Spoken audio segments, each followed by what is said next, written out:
It has been brought to our attention that depending on the platform that you listen to, you can no longer hear some of our previous episodes. Some of our favorite episodes. Some of the ones where people would reach out and say, hey, listen, I can't believe that you talked to insert whatever name here. And honestly, it makes us a little sad that you can't go back in time and have a listen because the stories were really incredible. We reference a lot of times, we had a chance to talk with so-and-so in the past. And if you can't go back, then it's kind of just, So we wanted to bring some of those guests, some of those former guests back into the spotlight. We're going to call it like a rerun, I think. A Why Me Project rerun. Do you remember those? I do. Back in the day, or you used to throw the tape into the VCR and, we're dating ourselves. We are, but a rerun was the opportunity to rewatch one of your favorite episodes. Now everything's so accessible. Well, we thought it was. Yeah, exactly. So without further ado, here's your Why Me Project rerun. What a special guest that we have to have our 200th episode. I'd say so. I only can say Mr. Ealey. I have a hard time saying Chuck. You're going to say Chuck for today. Gotta have the respect. Well, for those who do not know, we had Tiger Cats defensive coach on episode 195. Now we get to talk to an All-American from Toledo with a record of 35-0. We are going to talk about that. First black quarterback to win a Grey Cup.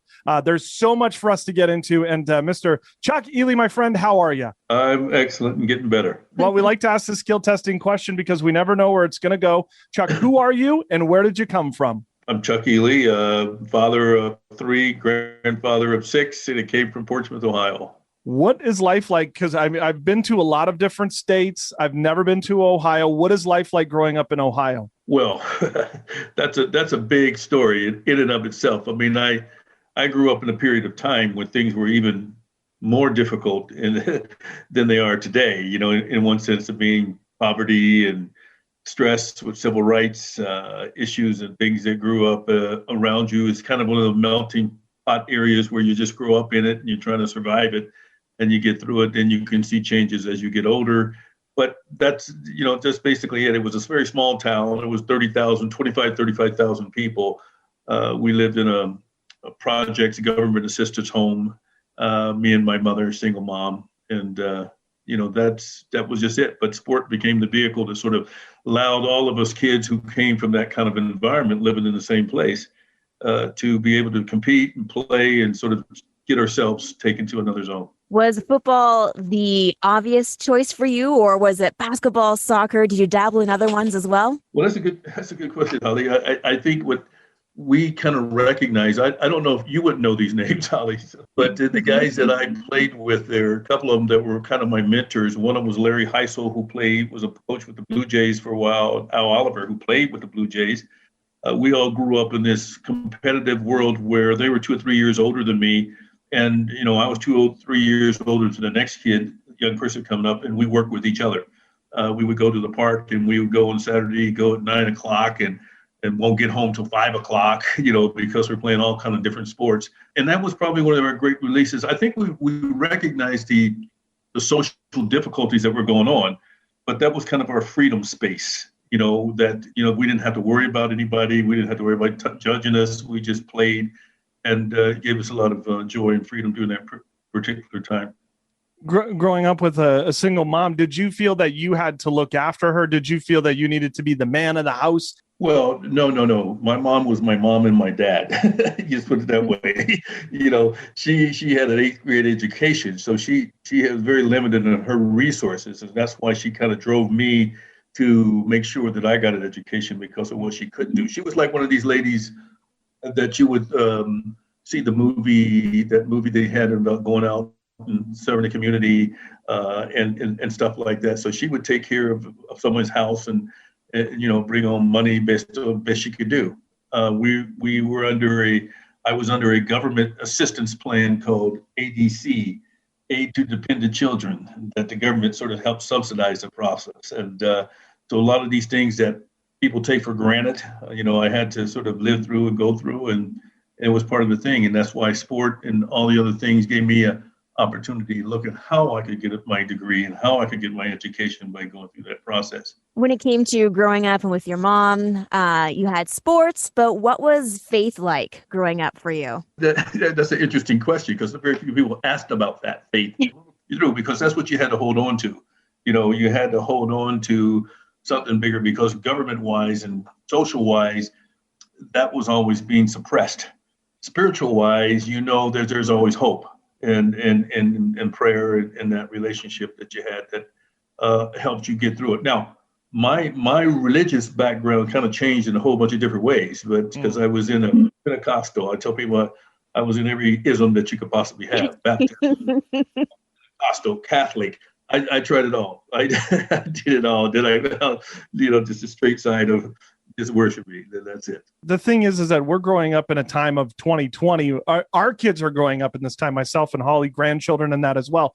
But I mean, as you're growing up, if you're living in this poverty area, do you have the same opportunities? Like I'm trying to gather as to going from where you were as a child to then, moving on to high school and then college. It's a hard thing to sort of picture because in the city, there were two high schools. Let's use it as an avenue as a major thing. And there was the public school and the Catholic school. And the public school was mixed with the black kids and the white kids and all the civil rights stuff that gets a little entangled. The school I went to was the Catholic school. And there was 400 or 500 kids in those school, that many. And there was only 4 or 5 black students in the school. So I had to go. I mean, I didn't have to go. I went to the school up on the hill, as we called it. And we come back home to the village, which is the black community. And I kind of have these two diverse kind of, two things that I can deal with. I can deal with the white kids up there and the black kids that we normally deal with every day of our life. So while we had all these confrontations and things that could go on, I was very safe at the school I went to at Notre Dame High School. But sport always was a landmark to everything we kind of touched and everything we built into it. Kept most of us who were athletes going to school and making sure we went to school because it was the only way we get to play and we could move on. Yeah. So, but at the same time, there was this social element that just clouded in onto what you would do. We had a situation where my Portsmouth was right down on the Ohio River, about 100 miles east of Cincinnati on the Ohio River. And there's 2 rivers there. And in the summertime, when it gets hot and rains, it can flood. So they've got these river banks and blocks. And once my cousin went to go swimming in a quarry because we couldn't go swimming to the white pool that was in town. There was only one pool in town, but only available for white kids. He drowned, and then that's when a lot of the demonstrations happened in our general public area. That once we started to do that demonstrating, trying to block off them going in and demonstrating, they built a pool for us. So that's how you do it. So the other communities built a pool for us. So we got a black pool and a white pool. It's hard to imagine that that's still a part of the narrative of people can recall, like the days when you're like, there was a black pool and a white pool. Yep. It's just sometimes, especially if you're in Canada. Yeah. I mean, especially in Canada, that just doesn't even click, in regards to it. But that was, plus there was time, obviously. Things have changed a little better than that now. But at that time, that was just the way it was. And that's why you kind of say, that's just the way it was. How can you do that? But this was a time when Martin Luther King started demonstrating and started waking everybody up to say, no, we don't have to, this is not right. Whatever social thing it is. I was telling, kids once, I said, I got thrown because I went to the demonstration. I was 12 or 13 and I demonstrated in front of this pool while a couple of our guys ran in and jumped in the pool. And the white people jumped out, obviously, based on what was happening. So the cops came and threw us out in the front into the back of a paddy wagon, like you would just put us to the courthouse and, things. So I kind of was part of a demonstration in that process as well. Then I would go to school when we started back in the fall and see the same people walked over top of me, seeing me sit there. And we had we kind of went, hey. Saw you this summer. Yeah. So when it came to your love of football, when did you have this realization that you were this amazing quarterback? That's a good question because I never did I never did know that. What I think the only guides you can have that when I talk to young people and other people, my drive to get my degree or get an education was the factor that I had to be the best in these sports. But I loved the sports. I loved basketball, loved baseball. Two guys, Larry Heisel and Al Oliver, were pro baseball players. This is a town of 20,000 people, 30,000 people. These two guys played 3 years ahead of me. And so I ended up playing baseball, played basketball, excelled in that. And so I didn't know what I was going to go with or what was going to happen. I just kept playing. And gradually what happened down, I had to end up dropping baseball because I was playing football pretty competitively. And then at the school, I was playing basketball where I could have got a scholarship in basketball or football. And that's the way it kind of fell in place. It didn't matter what sport. I just wanted to be able to go to school, the secondary level of my education. And I ended up going and playing football, just choosing football. Why Toledo? I mean, you look at a lot of the big football colleges. Toledo, I don't think is really on top of someone's list. You got to understand the process of Toledo. That's a name. If I said, it was kind of like not a Big Ten school. So I think you're Canadian, right? Or I'm assuming you're Canadian, right? Yeah. And so all the Big Ten schools because you see them on television. Right. All those levels that we play with Big Ten schools, whether it be Michigan, whether it be Ohio State, whether it be OU, Ohio University. Then there's Miami of Ohio University. There's some of the guys in different places go. That there was kind of we were all AAA or what you would call it on that level, but they were bigger schools. That's all. They were bigger in the number of populated kids within their schools. And so therefore they have more revenue, whatever they want to do. So here's what happened with Toledo. I was ready to go to OU, Ohio University, not Ohio State. Those are two competitive. Yeah. Miami of Ohio was the other school I was going to go to. University of Dayton, I had a chance to go there. But Toledo, that's what we said too when they came down to recruit me and my other teammates. Says Toledo, where? Kind of idea. And because it was not a school that you would have heard of because it's a city school. It was a city school at the time, but it grew in the level where it was going. But they had all of the rights and abilities as Miami of Ohio, OU, and all the other schools as well. You just didn't hear the name. So what happened is Toledo, OU, which was I would have gone to first, the coach came, looked at me, and went, no, okay, didn't come back. I went to Miami, Ohio with the guy. You ever heard of a coach by the name of Bo Schembechler? Bo Schembechler was a big coach a long time ago, but he went from Miami, Ohio to Michigan. So at the time he was at Miami, Ohio, he wanted me to come as a third quarterback but play defensive back. And I said, no, I don't want to do that. I want to play quarterback. So I didn't go there. So those two schools were out. Then I went the next week to Toledo and recruit. And he says, we're going to give you a full scholarship and let you get a chance to play quarterback. Didn't say you're going to have it, but you get a chance. I said, that's all I asked for. I signed a contract or agreement. And I went there because it didn't matter to me. It was just wanting to go to school. People kept thinking football. It wasn't. It was all about education. And they got it all mixed up. But anyway, that's what happened when I went to Toledo. And fortunately, that it worked out there. It's an interesting thing because the town I grew up in was Portsmouth, Ohio. And you want to see something that we looked at later on in one of the films that was created. Portsmouth was one of the main stops of the Underground Railroad. Right across the river was Kentucky. So it became Portsmouth. Now, we didn't know this. I didn't know. Nobody would tell you this when you lived there. I found this afterwards. So they would go to the Underground Railroad up to Toledo, across the river of Detroit, into Canada to Chatham.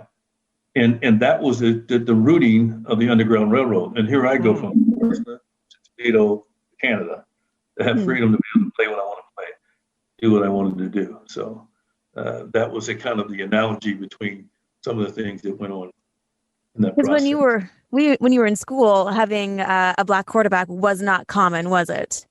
Well, in high school, no, it wasn't necessarily common. But at the Catholic school, you got treated a little bit differently than the public school. So the opportunities for me to do that, and if you're a good athlete, here's one thing they don't care about. If you're white or black and you're good and you can help them win, they don't care. So whatever makes it work, that's where they go. Now, where it got to be a problem is moving from college in the position I was taking as quarterback to play in the NFL.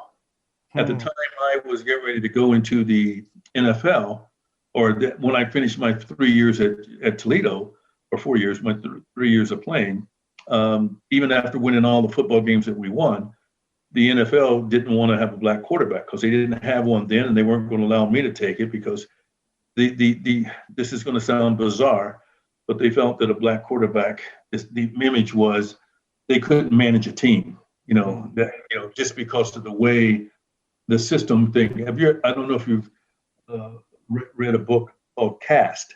Have you heard that book? I've not read it, no. Yeah, Cast is basically, it helped me because when I read it, it said a lot more versus people being micro. It talked about the macro, how the system, when they brought slaves over, allowed them to be in control, and it becomes like a caste system. We are at the top. One of the things I remember in the quote in there, he says that the lowest white person is always going to be better than the highest black person. So we can never cross that level of being accepted. And so when people control systems, that's what happens, in any caste. I mean, like you have the Indian caste and other castes where people cannot, and that's what it's based off of when Martin Luther King started his journey going to India and understanding what the caste system was like there and how we were right in the middle of it. Do you feel, because I look at the history of the CFL, and I mean, you have an opportunity then to play in the CFL.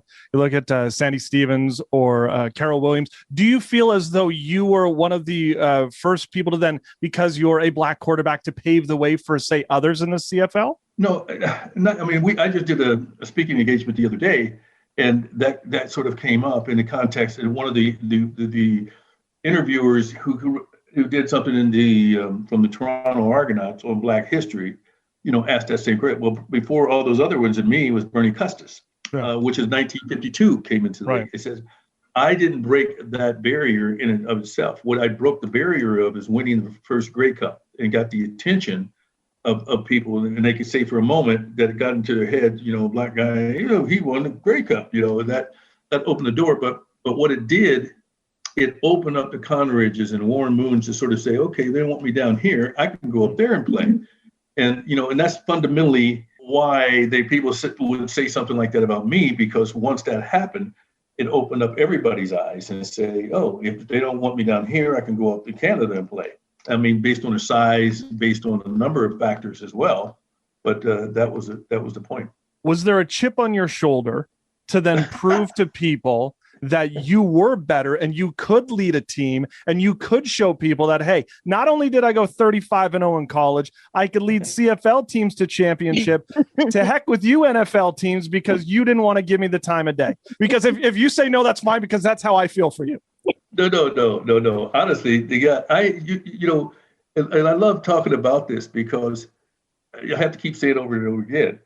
It wasn't about me trying to play pro ball. It was about me getting the degree. Right. I was the only one graduated in my class in the 4 years thing. I wasn't the smartest, but I was the one more focused on what I wanted to do. So my whole thing was to graduate, be able to control the avenue when I got married, what was going to do with my family, and take care of them. I did not really care about playing professional football, believe it or not. It only when I became a senior in university that it came up and said, well, you might be drafted, based off all this stuff that you're doing and all this happening. I said, oh, well, we'll see. I said, but I know Christine Brennan. I don't know if you know her name. She's a sports broadcaster on CNN, but she was in the stands watching this thinking she would see me play again in pro. And her dad said, no, hon, I don't think so. I don't think you'll see that. And she said, he told her, and this is a long time ago now, he says, well, they don't have any black quarterbacks in the NFL. And she said she was shocked. I mean, because she's a high school student going like, I just can't believe that, and it was true. So I had made a decision and I sent a note. I don't know what time we had, but I sent a note to by this agent. And I said, tell them if they're going to draft me a defensive back or wide receiver, I don't have to play. I've got my degree. I got some business opportunities and I'll take that and move on.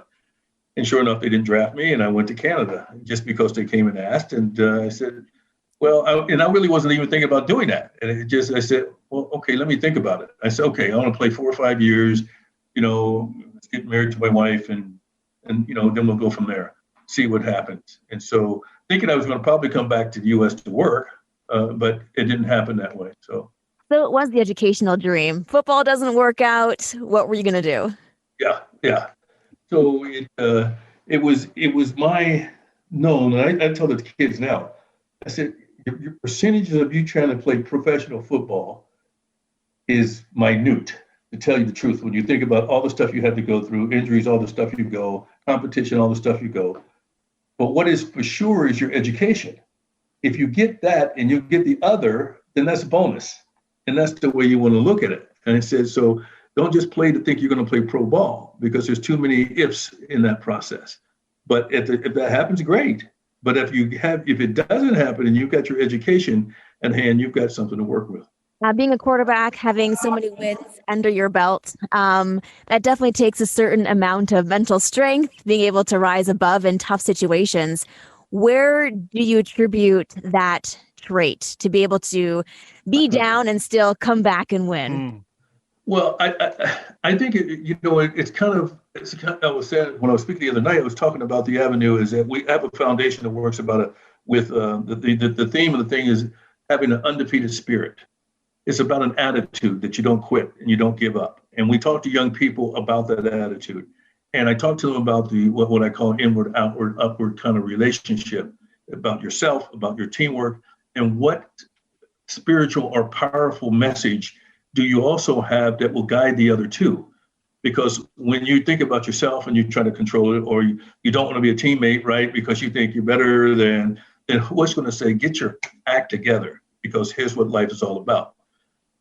And I think that's the thing that I found for me, the strength of the spiritual teaching side of love and consideration.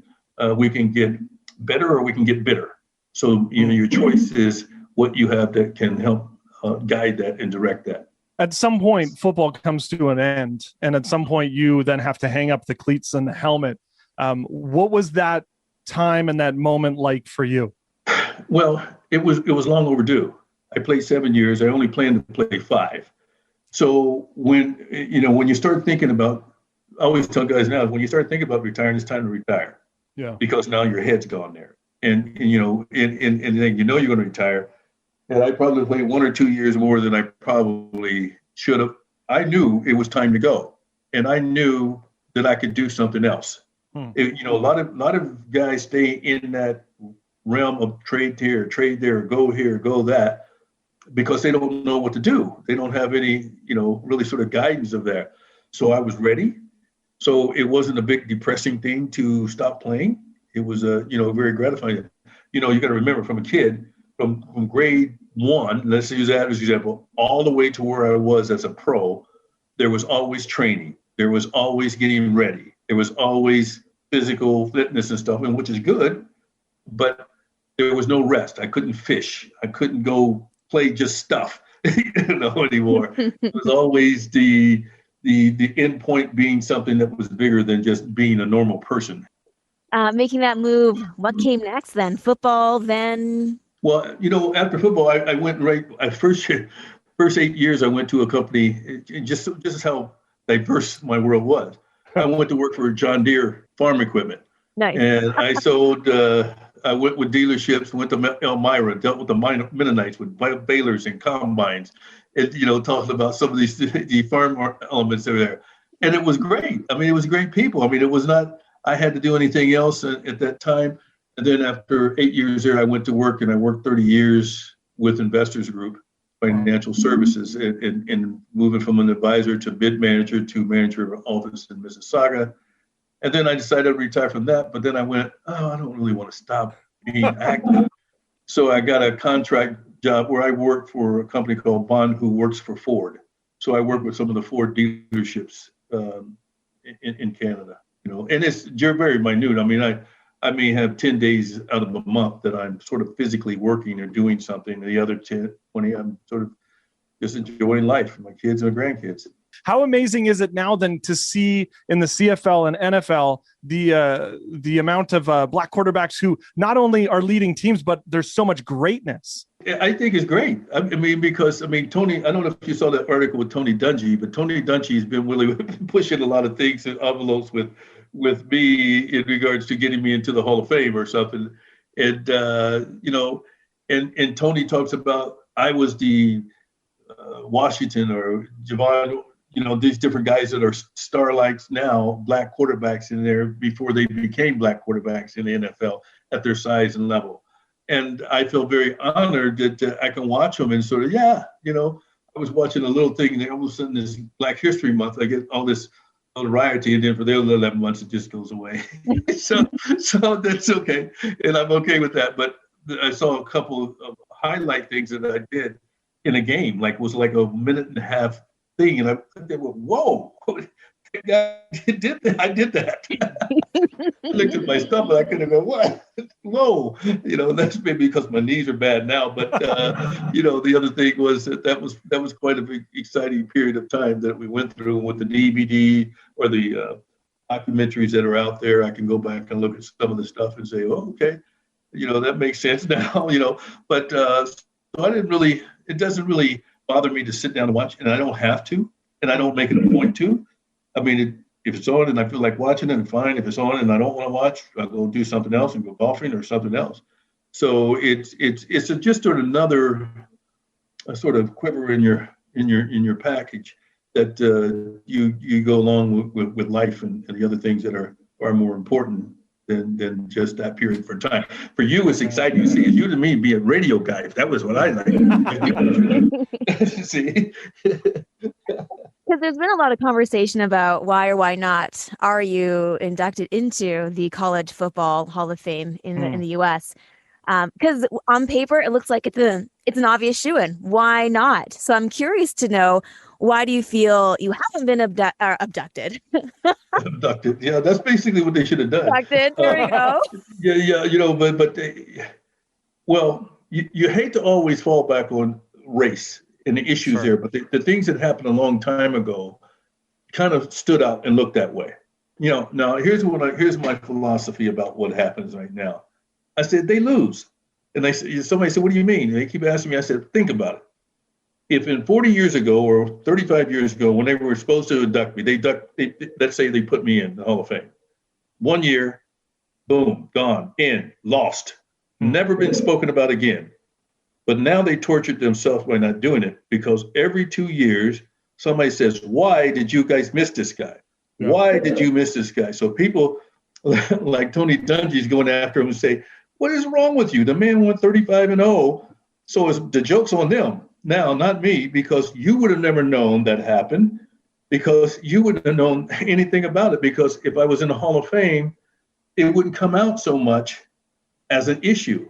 Now it's become an issue with them, and they got to live with it, and what goes on. So more people have heard about me in those other 40 years than what they would have put me in 40 years ago. So, it's a blessing. Sometimes God sort of says, what you meant to be bad turned out to be good in regards to what happens. This is the Why Me Project podcast. We're in the hills and valleys of life. We ask God that question. God, why me? Why am I put into this situation? Can you think, as we've went through your life and just the ups and downs and just the amount of changes that have gone on, where you can ask God that question, why me? Well, I don't have to ask why me. I mean, I know why me is because he had things for me to do.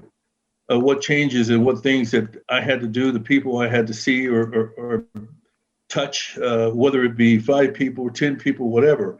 And I think each thing with my family and the things that goes on, because now it pours out from him to me and through others with my kids and my grandkids. So the experiences that each of us have, some may be bigger than others, but those who have whatever we have is meant to be you.